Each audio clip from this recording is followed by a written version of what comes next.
इतना सब सुन लेने के बाद अब सुनने का कुछ बचा नहीं। इतनी बढ़िया बात सुन लिए, इतना बढ़िया भजन सुन लिए, तो ये तो इसी प्रकार होगा मेरा कहना जैसे हलवा पूड़ी खाने के बाद कोई खिचड़ी परोसे।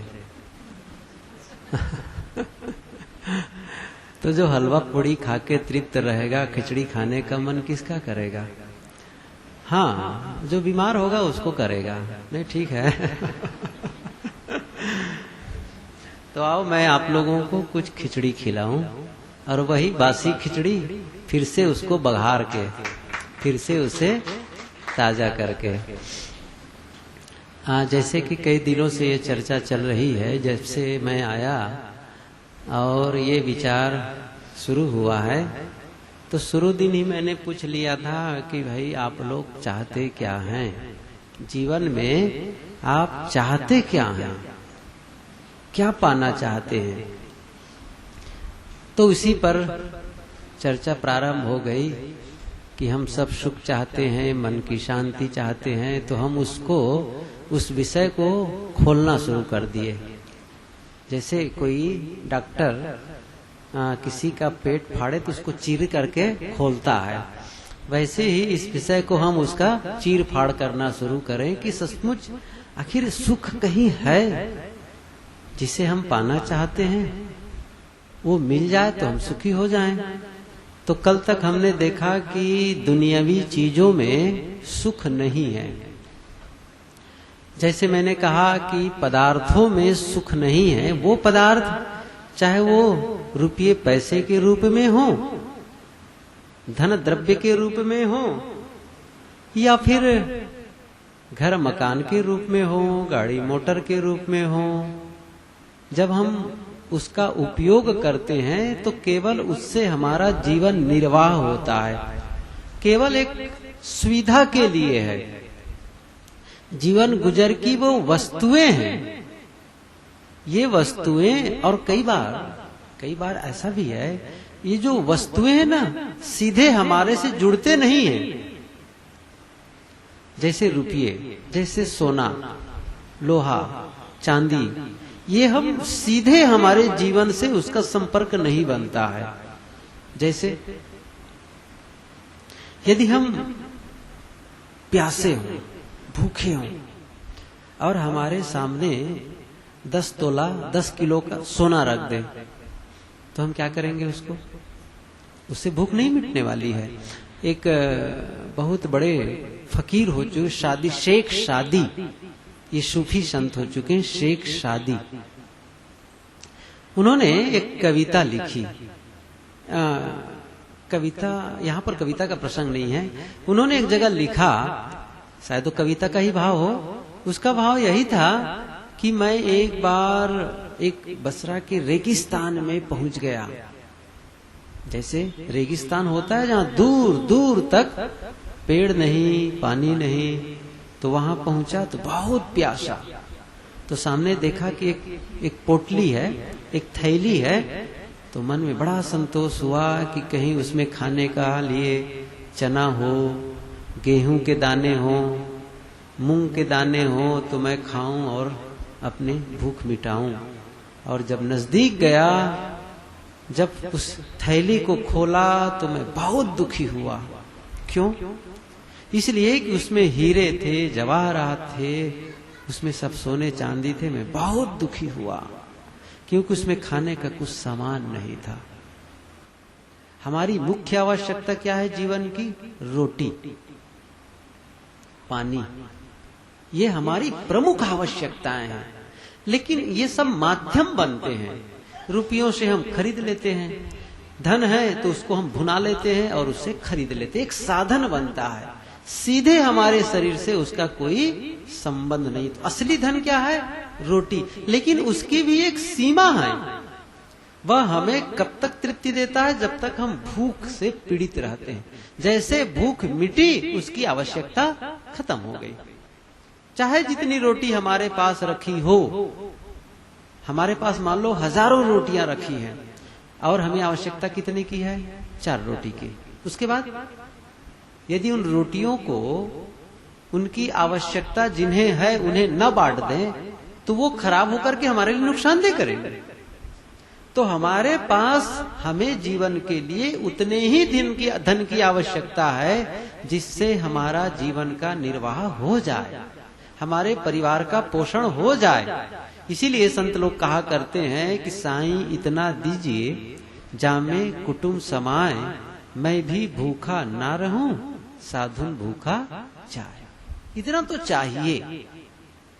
हम सब कोई बैरागी नहीं है, हमें तो इतना धन चाहिए कि मैं भी खा पी लूं, परिवार के लोग खा पी लें, और कुटुंब जो साधुन भूखा जा अर्थात अतिथि आए उनकी भी मैं सेवा कर सकूं। कम से कम इतना चाहिए, लेकिन उसकी एक सीमा है। उससे हम सब कुछ प्राप्त नहीं कर सकते। वो भूख मिटाने के आधार हैं, वो एक माध्यम है। हम उनसे और आगे चाहेंगे, इससे हम और आगे की चीज प्राप्त कर सकते हैं, उससे हम मन की शांति प्राप्त कर सकते हैं, उससे हम सुखी हो सकते हैं। देखिए उसकी एक सीमा है। डॉक्टर के पास जाते हैं ना तो अलग अलग रोग की अलग अलग दवाई देते हैं, अलग अलग रोग के लिए अलग अलग दवाई देते हैं। यदि आपके सिर में दर्द है तो फिर वो सिर के दर्द के लिए दवाई देंगे। वो कहीं घाव के, जैसे घाव है तो घाव में क्या कहते हैं, मरहम पट्टी लगाते हैं। तो मरहम पट्टी को हम दर्द है ऐसा समझकर सिर में हम मरहम पट्टी कर दें, वो कोई कटा पीटा तो है नहीं है। उसकी आवश्यकता अलग है मरहम पट्टी की, और टेबलेट की आवश्यकता अलग है। ऐसे ही पानी का अपना देखिए, पानी में न प्रोटीन है न विटामिन है। भोजन हम क्यों करते हैं, प्रोटीन विटामिन इसलिए करते हैं। पानी में क्या है, न प्रोटीन है न विटामिन है, लेकिन क्या पानी के महत्व को हम नकार सकते हैं?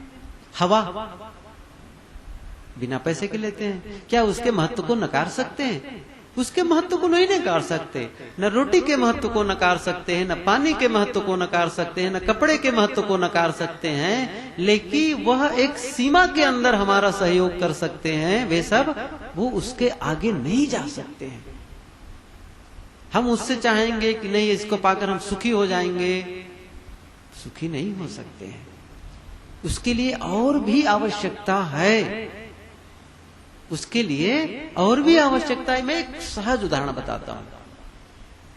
जैसे आपके घर में 10 लोग हों और घर का एक ऐसा सदस्य हो जिन्हें आप खाने पीने रहने बसने कपड़े व्यवस्था सब कर दें, उनकी सारी आवश्यकताओं की पूर्ति कर दे। उनको कहो कि देखो आप घर में रहें और आपके लिए सब कुछ हम उपलब्ध कराएंगे, आपको कमाने की जरूरत नहीं, कहीं बाहर जाने की जरूरत नहीं, ठीक है आप रहें। और घर के कोई सदस्य उनसे बोले ना, सभी लोग उनसे बोलना बंद कर दे। क्या करें, केवल उनको खाने पीने की व्यवस्था कर दें और सभी लोग उनसे बात करना बंद कर दें, उधर देखना बंद कर दें। तो आप क्या समझते हैं, उनका रहना सरल है? ख्याल करिए, खाने पीने को तो चीज मिल रही है, फिर उनके लिए क्यों कठिनाई हो रही है? केवल हम जीवन गुजर की वस्तुओं से नहीं जीते हैं। हमें प्रेम चाहिए, हमें स्नेह चाहिए, हमें आदर चाहिए, एक दूसरे के प्रति विश्वास चाहिए। यदि ये सब नहीं होगा ना तो फिर हम खा करके भी भूखे रहेंगे, खा के भी भूखे बने रहेंगे, उससे हमको तृप्ति नहीं मिलने वाली है। इसलिए सुख कहां से मिलता है इसकी हमें समझ बढ़ानी पड़ेगी। मैं क्रम आप लोगों को आगे बढ़ा रहा हूं। तो पहले हमने कल तक क्या देखा, वस्तुओं में सुख नहीं है, पदार्थों में सुख नहीं है। फिर मैंने कहा था पदार्थों में सुख तो नहीं है लेकिन प्राणियों में सुख है, ऐसा हम लोग मानते हैं। तो हमने प्राणियों का भी एनालिसिस किया, उसका भी विश्लेषण किया। जैसे मित्र के मिलने पर हम बहुत देर तक उनसे आलिंगन नहीं कर सकते हैं, थोड़ी देर मिलते हैं, फिर उसके बाद यदि बहुत दिन भी उनको नहीं रख सकते हैं, वो दूसरे घर से आया है।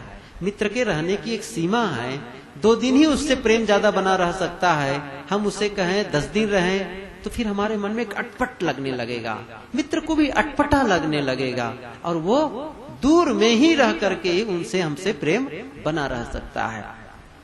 पति पत्नी की बात जहां तक आई, बहुत घनिष्ठ संबंध होता है, बहुत ही घनिष्ठ। गृहस्थी के लिए ये दोनों एक रीढ़ की तरह हैं, लेकिन दोनों के भी एक दूसरे के प्रति जो आकर्षण है वह उसकी भी एक सीमा है। आप क्यों, शरीर में परिवर्तन आएगा, मन में परिवर्तन आएगा, बच्चों का, हमारे पति पत्नी के बीच बच्चों का आना होगा, फिर उनके अपने संस्कार होंगे, धीरे धीरे सबका आकर्षण घटते जाता है। बच्चे से एक दूसरा, हम इसको और भी पक्ष को ले लें, मान लो पुत्र पैदा होता है तो सचमुच प्रसन्नता होती है। युवक युवती इंतजार करते हैं शादी हो, शादी के बाद बच्चे आ जाएं, और बच्चे जब नहीं होते हैं तो फिर लोग अपने आप को अभागा मानते हैं, और ये महिलाएं भी मानती हैं। और जिन महिलाओं के बच्चे नहीं होते उसको आसपास के लोग, घर के लोग कोसते रहते हैं ज्यादा, अरे ये तो बहुत अभागी है और बांझ है, ये है वो है, उफ, न जाने नाको दम कर देते हैं, जबकि से कोई फायदा नहीं होने वाला है। बच्चा हमको तार देगा, ये सब भ्रम है। लोग कहते हैं बच्चे होंगे तो आगे चल के सेवा करेंगे, वो हमें तारेंगे। आप लोगों के तो बच्चे हैं, रोज आरती होती होगी ना, बच्चों से रोज आरती होती होगी, बड़ी सेवा होती होगी, बच्चे कौन तारने वाले हैं। गुरुजी कहा करते हैं बच्चे हो गए हैं ना, तो वो यदि सेवा कर दें तो धन्यवाद दो, और न सेवा करे तो भी धन्यवाद दो। बहुत मत चाहो, जितना ही आप बच्चों से चाहेंगे उतना ही आप दुखी होते जाएंगे, क्योंकि उसकी अलग दुनिया शुरू हो गई है। जब उसकी शादी हो जाएगी तो उसका मन बट जाएगा। बहुत छोटा बच्चा रहता है, नन्हा सा, गोद में लेते हैं, पुचकारते हैं, चूमते हैं, बड़ा प्यारा लगता है। ऐसा लगता है जैसे सब सुख यही एक समिट करके आ गया है इसी बच्चे में। अब जैसा कहते हैं वैसा बच्चा करता है। थोड़ा सा बड़ा होता है तब वो आपकी गोद से हटकर खेलना चाहता है, और थोड़ा बड़ा हुआ तो मित्रों के पास गलियों में चला गया। अब आप पुकार रहे हैं, आओ आओ, खाने का टाइम हो गया, पढ़ने का, वो नहीं सुनता। बच्चे क्या बताएं, मानते ही नहीं है। अब थोड़ा फर्क पड़ने पड़ गया। देखिए सुख कैसे बदलता है, मैं इस चीज को हर चीज बारीकी से बताना चाहता हूं। वह सुख धीरे धीरे कैसे आपसे छीनते जाता है। तो जो बच्चे में सुख था वो धीरे से क्या हुआ, जैसे वो बाहर गया, वो अपनी इच्छा प्रकट की, आपके इच्छा के विरुद्ध थोड़ा भी वो काम किया और आपके मन में थोड़ा फर्क आया। अब जो सुख था उसका वो थोड़ा अंतर पड़ गया, और बड़ा हुआ, पढ़ने लगा। अब आपको पैसा मांगता है, और पैसा इतना मांगता है कि जो आपका देना कठिन है। यदि दे भी दे तो डर रहता है कहीं बिगड़ न जाए। तब वो कहता है, तब वो फिर मुंह फुलाने लगता है, फिर वो इधर उधर की बातें करता है। उसे माइक चाहिए, उसे बाइक चाहिए, उसे फोन चाहिए। अब ठीक है, देते गए, एक सीमा आई, फिर उनकी शादी हो गई, तब फिर पत्नी आई। अब उसका मन आपकी तरफ नहीं लगेगा, स्वाभाविक है, उसका मन अब पत्नी की ओर लगा, उसकी दुनिया अलग हो गई, वो दूसरे ढंग से सोचने लगेगा। अब आप कहेंगे देखो हमारा पैदा किया हुआ बच्चा है, हम ही इसको पाले पोसे हैं, और बाहर से एक लड़की आई, उसका ये गुलाम हो गया। ये कह करके अब आपने जो घाव है ना उसको और उसमें नमक छिड़कते हैं। ऐसा सोच करके आप और दुखी होते हैं। आप सब लोग भी यही किए थे, जो बच्चा भी कर रहा है। समय बदला और झटके से बदलने वाला है, और गति आगे आने वाली है इसमें, और द्रुत गति से परिवर्तन होने वाला है। इसलिए आप अपने आप सब कुछ जो परिवर्तन हो रहा है उसको स्वीकारना सीखें, तो उसका सुख अब बदलने लगा। तो बच्चे से भी हम स्थायी सुख की कल्पना करते हैं, वह संभव नहीं। मान लो आपका बच्चा ईमानदार, सेवापरायण, और आपका समय से आकर पैर भी दबा देता है, सारी आज्ञाओं का पालन कर देता है, लेकिन आपके पेट में बहुत जोर से दर्द है, तब क्या करेगा? वो पेट में घुस जाएगा, सहना पड़ेगा ना आपको। और आपके मन में और भी पीड़ा है, दूसरी पीड़ा है किसी बात को लेकर के, तो बच्चा करेगा क्या? इसलिए उससे बहुत आशा मत करो। हाँ ठीक है, आपका कर्तव्य है, उसको पालो पोसो, पढ़ाओ लिखाओ, लेकिन ये कहो कि इस बच्चे से हम सुखी हो जाएंगे, नहीं होने वाला है। इसलिए सुख का कहीं अलग आधार है। मैं उसी ओर आप लोगों को ले जाना चाहता हूं जहां आपको स्थायी सुख मिलने की बात है। इसलिए मैं एक एक चीज को देख रहा हूं, प्राणियों, पदार्थों में नहीं, प्राणियों में नहीं, ये संसार का जो विषय जनित सुख है, वो बहुत थोड़े समय के लिए हैं और धीरे धीरे धीरे धीरे वो नीरस होते जाते हैं। कैसे? एक संस्कृत के कवि ने बहुत सुंदर उदाहरण दिया है। उन्होंने क्या कहा है, किसका उदाहरण दिया है? गन्ने का। यहाँ गन्ना ही कहते होंगे ना, जिसका रस शक्कर बनाते हैं। गुजरात में दूसरा कुछ कहते हैं, इसलिए मैं पूछ लिया। तो गन्ना, संस्कृत कवि ने क्या कहा है? ऐ गन्ना, तू बहुत मीठा है, अमृत है, तेरे में बड़ा मधुर लगता है चूसने में, तेरे में बहुत से गुण हैं, लेकिन एक अवगुण है। गन्ने को कहा, तेरे में बहुत से गुण है लेकिन एक अवगुण है। क्या? जैसे जैसे तुम्हारा सेवन किया जाता है वैसे वैसे तुम नीरस होते जाते हो। आप लोग चूसते होगे गन्ना कभी दांत से, तो पता चला होगा बड़े बड़े सरस, और सरस के बाद में धीरे धीरे धीरे धीरे नीरसता। संसार के भोगों की यही दशा है, पहले वो सरस होते हैं, बाद में वो नीरस होते जाते हैं। सरसता से नीरसता की ओर, संसार के प्राणी पदार्थों के भोग में हम जब लगते हैं तो क्या होता है? सरसता से नीरसता की ओर जाते हैं। और अध्यात्म ठीक उल्टा, क्या होता है अध्यात्म? नीरसता से सरसता। बड़ा नीरस, जब आओ तो सुनना पड़ता है संतों का, पढ़ो पुस्तक, ध्यान करो, चिंतन करो, बड़ा नीरस, कुछ मिलता नहीं है। ऐसा भी नहीं लगता कि इससे लाभ होने वाला, तो बड़ा नीरस लगता है। और इसी को उपनिषद की भाषा में कहूं तो उसको कहते हैं श्रेय मार्ग और प्रेम मार्ग। यम और नचिकेता के संवाद जो कठोपनिषद में आया है, वहीं पर ये प्रसंग है श्रेय मार्ग और प्रेम मार्ग का। मैं थोड़ा आप लोगों की जानकारी की दृष्टि से बता दूं, श्रेय मार्ग और प्रेम मार्ग क्या है। प्रेम मार्ग उसे कहते हैं जो अभी प्रिय लगे, वर्तमान में जब उनका संबंध हो तो फिर वो शुरू में प्रिय लगते हैं, उसके करने में प्रिय लगते हैं, लेकिन आगे चल करके वो दुख देते हैं, उसे क्या कहते हैं? प्रेम मार्ग। और श्रेय मतलब श्रेष्ठ, कल्याण का मार्ग।